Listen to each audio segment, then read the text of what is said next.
Il existe, dans l'exploration spatiale lointaine, des moments où l'univers se comporte exactement comme nos équations l'exigent. Quand tout se déroule selon les lois que nous avons inscrites dans les manuels et répétées de génération en génération. Mais il arrive alors de rares moments silencieux. Des moments qui non seulement défient la physique, mais semblent la courber, la déformer et lui répondre d'une manière presque intentionnelle. Et Voyager a un signe.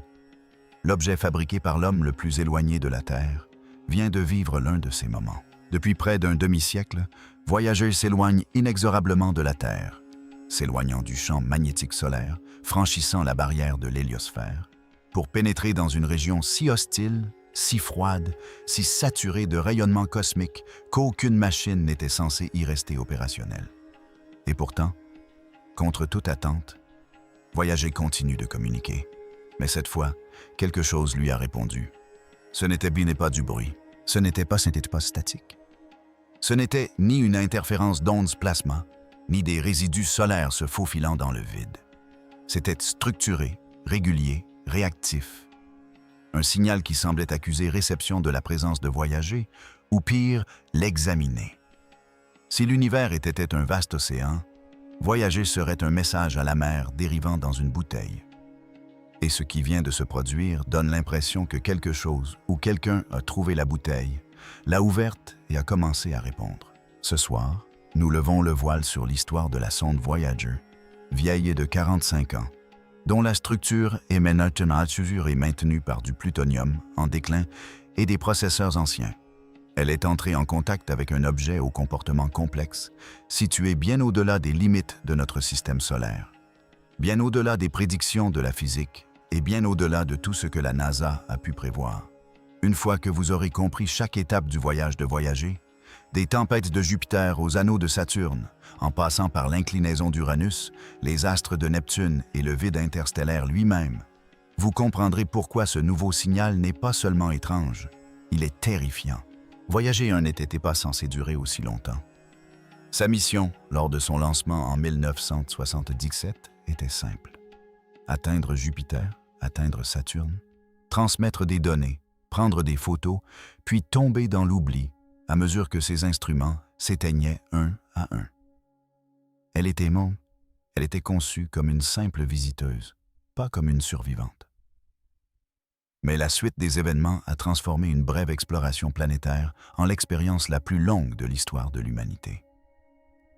Avec seulement des antennes paraboliques de 3 mètres, 16 propulseurs à eau et des générateurs thermoélectriques au plutonium qui perdent de la puissance chaque année. Voyager 1 aurait dû cesser sa mission il y a des décennies. Et pourtant, elle est celle-là, à 155 unités astronomiques du Soleil, toujours active, toujours en action, toujours à l'écoute. Ces 11 instruments scientifiques étaient conçus pour des survols planétaires de courte durée, non pour un voyage éternel dans l'abîme. La plupart ont d'ailleurs déjà été mis hors service, mais les quelques instruments restants continuaient de révolutionner la science. Le vaisseau spatial ne possède aucun logiciel moderne, aucune intelligence artificielle, aucun système de stabilisation comme les satellites actuels. Sa capacité de mémoire est inférieure à celle d'une photo numérique sur votre téléphone. Mais son endurance, sa précision et son incroyable capacité à survivre à des régions successives de dangers cosmiques en ont fait l'ambassadrice la plus improbable que l'humanité ait jamais envoyée. Et aujourd'hui, cette machine ancestrale est bien plus qu'une simple sonde. Elle est nos yeux dans une région de l'espace que nous n'aurions jamais dû atteindre. Une région où même la NASA admet que nous ne savions pas à quoi nous attendre, car aucun engin construit par l'homme ne s'y était jamais aventuré. Et c'est précisément pourquoi ce nouveau signal anormal est si alarmant. Tout ce que Voyager a appris jusqu'à présent, des tempêtes de Jupiter aux lunes de Saturne, en passant par les vents de Neptune et la structure de l'héliopause, nous a préparés aux surprises. Mais rien n'avait préparé quiconque à cela. La première véritable confrontation de Voyager avec l'inconnu a commencé à Jupiter, bien avant l'espace interstellaire, bien avant les ondes de plasma et les frontières magnétiques. Ce qu'elle a observé a bouleversé la communauté scientifique. Des tempêtes de la taille de planètes, des éclairs 10 fois plus puissants que sur Terre. Des éruptions volcaniques sur Io projetant des matériaux à des centaines de kilomètres dans l'espace et des ceintures de radiation si violentes qu'elles ont failli saturer les capteurs de voyageurs. Jupiter n'a pas seulement révélé un monde dynamique. Elle a révélé une instabilité, une puissance et des phénomènes qui contredisaient nombre de prédictions de l'époque.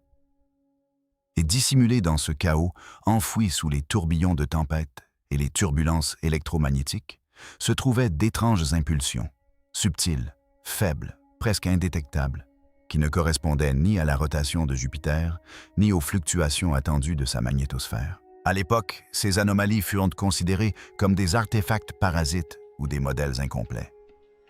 Mais aujourd'hui, fort de nos connaissances sur ce nouveau signal, de nombreux ingénieurs se replongent dans ces transmissions archivées. Car la première rencontre de voyageurs avec l'inconnu n'a peut-être pas eu lieu dans l'espace interstellaire, mais bien à proximité de Jupiter, là où l'univers nous a révélé pour la première fois sa capacité à produire des phénomènes inexplicables. Et si cela constituait un indice, alors ce que Voyager vient de détecter 40 ans plus tard pourrait bien être la réponse. Saturne fut la dernière planète que Voyager rencontra, le dernier monde qu'elle aperçut avant d'être irrémédiablement projetée dans l'obscurité interstellaire. Le survol fut époustouflant. Des anneaux révélant des motifs ondulatoires et des résonances gravitationnelles à l'épaisse atmosphère de Titane recouverte d'un brouillard épais, masquant un paysage qui ne serait pas revisité avant des décennies. Mais Saturne marqua aussi le moment où Voyager 1 s'engagea officiellement sur une trajectoire qu'aucun autre engin spatial ne suivrait. Au passage, les anneaux et les lunes pâles scintillaient autour de la planète. Voyager passa d'une mission planétaire à un exil cosmique. Le Soleil s'assombrissait. Les délais de transmission des signaux s'allongeaient, la température baissait et l'influence du vent solaire diminuait à chaque kilomètre parcouru. Voyager laissa derrière elle le familier, le rythme des planètes, le comportement prévisible du système solaire interne. Ce dans quoi elle pénétra était tout autre. Une région où le bouclier magnétique du système solaire s'affaiblit, où le rayonnement augmente, où le plasma devient chaotique, où rien ne se comporte comme prévu par les modèles. Saturne n'était pas qu'une simple étape. C'était le dernier point de contrôle avant que Voyager ne s'aventure dans l'inconnu. Et, au vu de nos connaissances actuelles, les adieux à Saturne prennent une dimension presque symbolique. L'ultime moment d'ordre cosmique avant que la véritable complexité de l'univers ne se révèle. Tandis que Voyager 1 dérivait vers l'extérieur, Voyager 2 s'enfonçait plus profondément dans l'univers, rencontrant Uranus et Neptune. Deux géantes de glace aux allures d'énigmes cosmiques enveloppées de tempêtes magnétiques. Uranus tournait sur son axe, une planète littéralement renversée par un impact colossal il y a fort longtemps. Ses températures chutaient jusqu'à moins 196 degrés Celsius. Ses anneaux ténus scintillaient dans l'obscurité et des tempêtes surgissaient sans prévenir. Neptune, quant à elle, était balayée par des vents soufflant à 200 km/h, les plus rapides du système solaire, et abritait la mystérieuse grande tache sombre, une tempête qui apparaissait et disparaissait de façon imprévisible. Triton, lune glacée de Neptune, a été le théâtre d'éruptions de geysers d'azote, projetant de la matière dans l'espace avant qu'elle ne gèle et ne retombe comme une neige cosmique. Et, cachés sous la surface de ces planètes, les scientifiques pensent que des diamants tombent littéralement en pluie, s'enfonçant lentement à travers leur manteau de glace. Ces découvertes ont eu une importance capitale, bien plus grande qu'on ne l'imaginait à l'époque, car plus Voyager s'enfonçait profondément, plus il devenait évident que l'univers prospère grâce à des conditions extrêmes, pression, température, champ magnétique, processus chimiques. Tout était bien plus étrange que ce que les humains considéraient comme normal. Et si la pluie pouvait exister, si les vents pouvaient être plus rapides que le son, si les planètes pouvaient basculer sur le côté, alors qu'est-ce qui pouvait bien exister dans les régions situées au-delà de l'influence du Soleil? Les géantes de glace laissaient entrevoir une vérité dérangeante. L'univers se moque de nos attentes.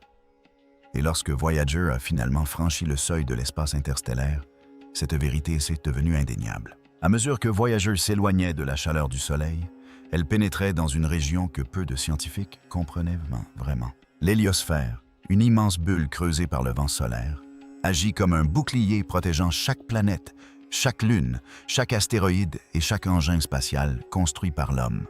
Pendant des décennies, des théories ont tenté de prédire sa taille, sa forme et son comportement. Mais Voyager fut la première sonde à la traverser et ce qu'elle y découvrit était bien plus complexe que prévu. L'héliosphère n'était pas une frontière lisse et prévisible. Elle était turbulente, instable, mouvante, comme un gigantesque battement de cœur cosmique, influencé par les cycles solaires, les tempêtes solaires et les profondes fluctuations magnétiques. Voyager pouvait sentir l'affaiblissement du vent solaire autour d'elle. Les particules s'amincissaient, ralentissaient, puis disparaissaient progressivement jusqu'à être remplacées par la matière plus dense et plus étrange du plasma interstellaire.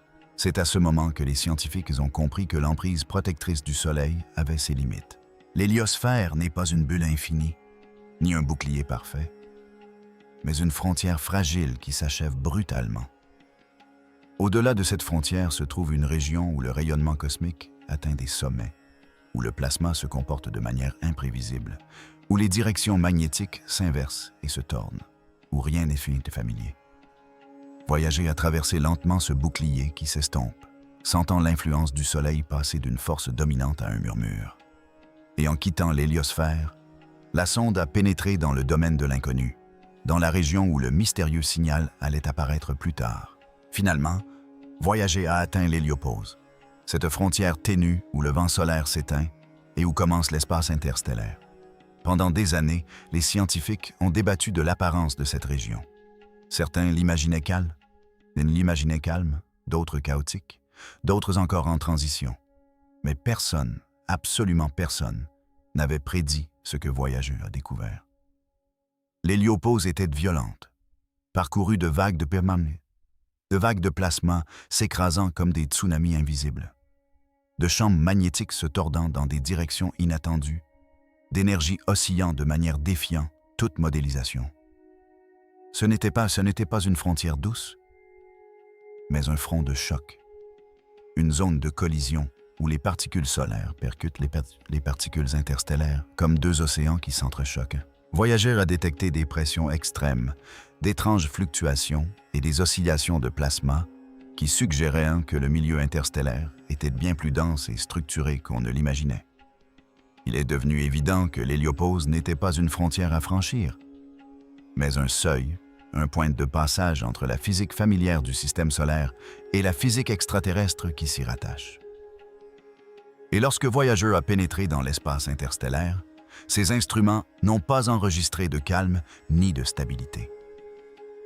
Ils ont enregistré quelque chose qui ressemblait presque à une communication, des pulsations rythmiques, des oscillations organisées, des motifs répétitifs. Au départ, la NASA les a considérés comme naturels.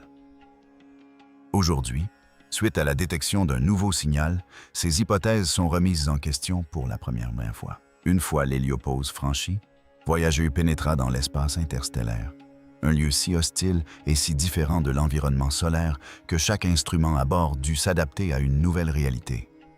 Le champ magnétique du Soleil s'éteignit.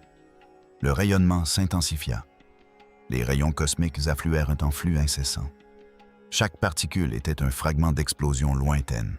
Étoiles mortes, soleils en effondrement, des vestiges d'anciennes supernovas voyageant dans l'espace à des énergies terrifiantes. Le plasma interstellaire se mouvait comme un océan invisible, dense et froid, soumis à des forces magnétiques que les capteurs de Voyager détectaient à peine.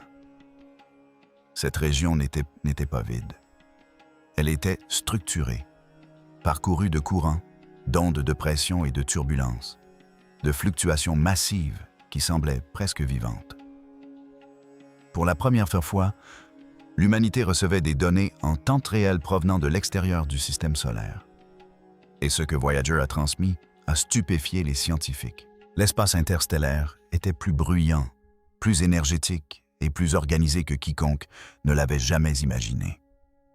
Les ondes de plasma formaient des harmoniques naturelles, oscillant à des fréquences qui changeaient avec une régularité troublante.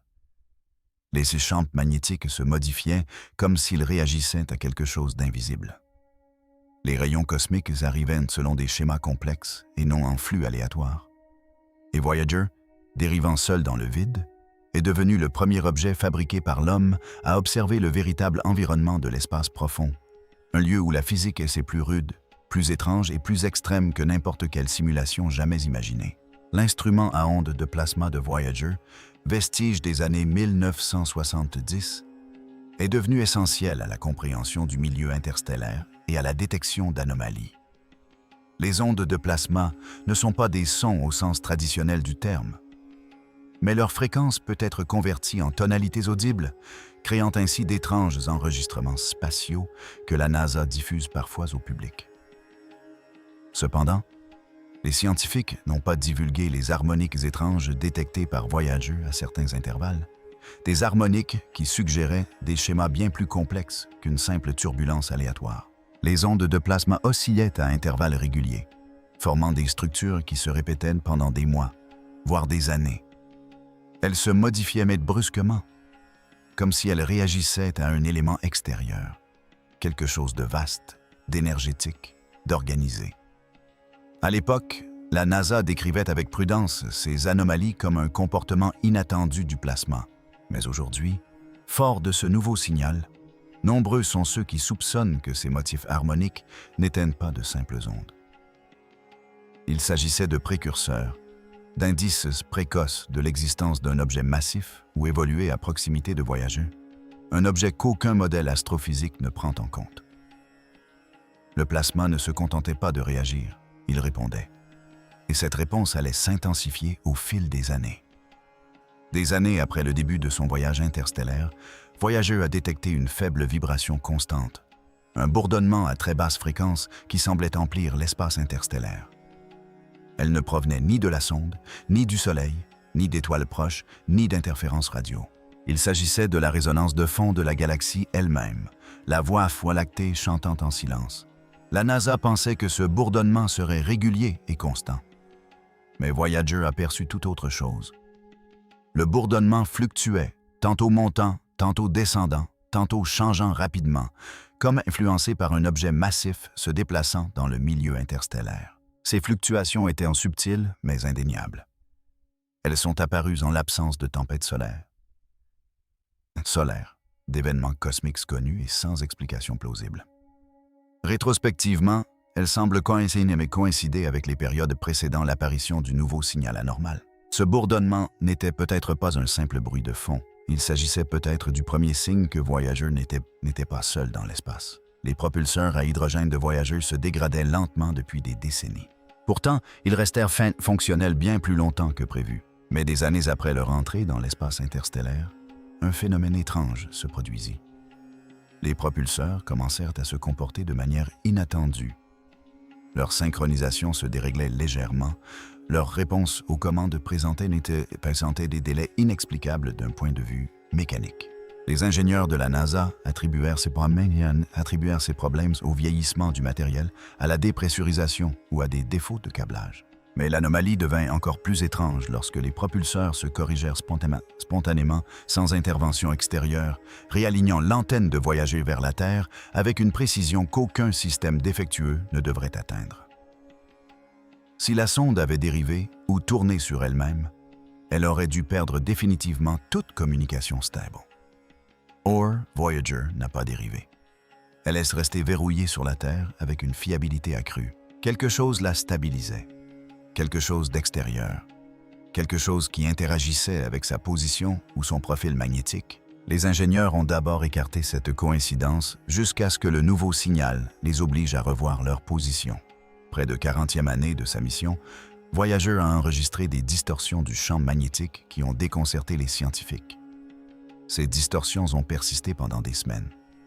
Elles apparaissaient et disparaissaient soudainement. Elles n'étaient corrélées ni aux tempêtes solaires, ni aux chocs interstellaires, ni aux rayons cosmiques. Ces changements d'orientation magnétique, presque artificiels, lisses et monotones, semblaient indiquer que la sonde avait traversé un champ magnétique artificiel plutôt que naturel. Un scientifique a décrit ce passage comme celui d'un objet de grande taille se déplaçant dans son sillage. Mais à l'époque, personne n'osait employer de terme suggérant la présence d'un objet. Aujourd'hui, ces distorsions paraissent bien moins anodines. Le nouveau signal pointant vers la présence d'un objet complexe, nombreux sont ceux qui pensent désormais que Voyager a pu frôler un objet doté d'une structure magnétique trop complexe pour être naturel, un artefact, un vaisseau spatial ou un dispositif opérant dans l'espace profond et dont l'empreinte magnétique est suffisamment importante pour perturber le plasma environnant. Et puis, c'est arrivé. L'anomalie qui a paralysé le réseau de communication avec l'espace lointain de la NASA. Un signal qui ne provenait ni de la Terre, ni de Voyager, mais de la direction de Voyager. Ce n'était pas du bruit. Ce n'était pas une pulsation naturelle. Ce n'était pas une résonance du plasma cosmique. C'était structuré, stratifié, imbriqué. Le genre de signal qui implique une intention, une précision, une répétition. Un signal qui se comportait comme une réponse aux transmissions régulières de Voyager, arrivant en synchronisation avec ses fenêtres de communication, comme si quelque chose là-bas avait appris le rythme des battements de cœur de notre sonde. Les ingénieurs ont effectué des diagnostics pendant des jours. Ils ont vérifié toutes les antennes terrestres, toutes les sources d'interférences possibles, tous les logiciels, tous les parasites radio. Rien n'expliquait le phénomène. Le signal provenait de l'espace profond, de la région survolée par Voyager, d'un phénomène qui ne correspond à aucun phénomène astrophysique connu. Voyager n'était plus seul. La NASA a tenté de reproduire le signal. Elle a envoyé des commandes, augmenté la puissance d'émission, modifié les fréquences et testé différents schémas de modulation. Rien n'y a fait. Le signal n'est se réapparu que lorsque Voyager a repris son cycle de transmission normal, comme si l'objet inconnu avait perçu la différence entre l'expérience et la routine. Cette découverte a terrifié l'équipe de la mission, car elle laissait supposer qu'une entité observait le comportement de Voyager, répondant non pas aux commandes de la NASA, mais à la régularité de ses transmissions. C'était comme si les transmissions régulières de Voyager agissaient comme une poignée de main, un signal stable, un schéma prévisible auquel l'objet inconnu choisissait de répondre. La NASA a réessayé encore et encore. Le même résultat, aucune réponse forcée, seulement des réponses spontanées. Une force intelligente, là-haut, choisissait le moment de répondre. Lorsque le signal a été décodé, ou du moins traduit en binaire, un phénomène encore plus étrange s'est produit. Le motif présentait des lacunes, des répétitions structurées et des intervalles de temps qui ne correspondaient ni à du bruit aléatoire, ni à des processus astrophysiques. Entre les impulsions répétitives se dissimulaient des segments qui imitaient des données. Ni langage, ni symbole, ni mathématiques, mais quelque chose ressemblant à un paquet compressé.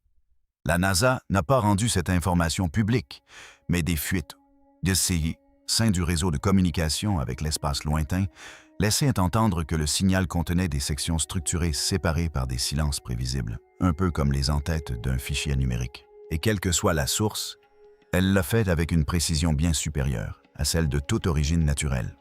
Ce n'était pas une rafale, ce n'était pas le chaos, c'était une transmission, une véritable transmission provenant des environs de Voyager.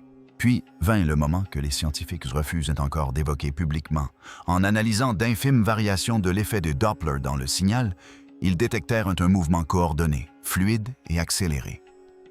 Il ne s'agissait pas d'une dérive comme une comète, ni d'une rotation comme un astéroïde, ni d'une orbite.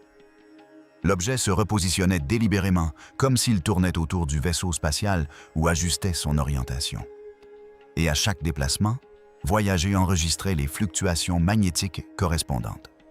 C'était presque comme si un vaisseau spatial effectuait des manœuvres, sauf qu'il ne s'agissait pas d'un des nôtres. Il ne provenait d'aucun programme spatial connu, et son comportement était inédit pour un engin construit par l'homme.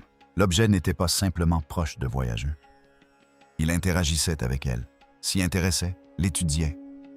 Finalement, après des semaines d'analyse, la NASA et PVC-NAS est parvenue à une conclusion que personne ne voulait accepter, mais que personne ne pouvait éviter. Voyager n'a pas établi de contact avec une planète, ni avec du plasma, ni avec des radiations, ni avec des ondes cosmiques, mais avec un objet extrêmement sophistiqué. Un objet qui émettait des communications structurées, qui se déplaçait avec une intention précise qui déformait les champs magnétiques, qui réagissait aux signaux émis par Voyager, qui comprenait voyager mieux que nous ne la comprenions. Cet objet ne présente aucune trace de propulsion, aucune production de chaleur, aucun gaz d'échappement, aucune radiation détectable hormis son signal. Il se comporte comme quelque chose qui ne devrait pas exister, quelque chose qui réécrit les lois de la physique, quelque chose qui aurait pu voyager dans l'espace interstellaire bien avant le lancement de notre première fusée. Et Voyager 1, l'ambassadrice la plus ancienne, la plus fragile et la plus improbable jamais envoyée par l'humanité, en est devenue le premier témoin. Imaginez un instant. Un vaisseau spatial construit avec la technologie des années 1970, transportant un disque, une aiguille, une poignée de données et un cœur en plutonium battant, vient de devenir le premier ambassadeur d'une conversation à laquelle nous n'étions absolument pas préparés. Cet objet, quel qu'il soit, a démontré une compréhension du temps, une conscience des transmissions de voyageurs, une capacité à produire une communication structurée et une maîtrise du mouvement dans un environnement où aucune construction humaine n'a jamais été testée. Il ne répondait que lorsqu'il le voulait. Il ne se déplaçait que lorsqu'il le souhaitait. Elle était restée silencieuse pendant les expériences et n'a émis de son que lorsque Voyager a eu un comportement cohérent, comme si elle analysait non pas le contenu des transmissions, mais le rythme même de l'existence de la sonde. Ce n'est ni le hasard, ni un phénomène naturel. C'est une interaction. Si cette histoire vous a autant bouleversé qu'elle a bouleversé l'équipe de la mission de la NASA, ne partez pas sans rien dire. Abonnez-vous, car à mesure que cette enquête progresse, chaque nouvelle information pourrait redéfinir notre place dans le cosmos. Aimez cette vidéo pour que davantage de personnes prennent conscience de ce qui vient de se passer. Et dans les commentaires, dites-moi, pensez-vous que cet objet soit une relique, un vestige, ou le premier membre d'une civilisation que nous venons tout juste de rencontrer?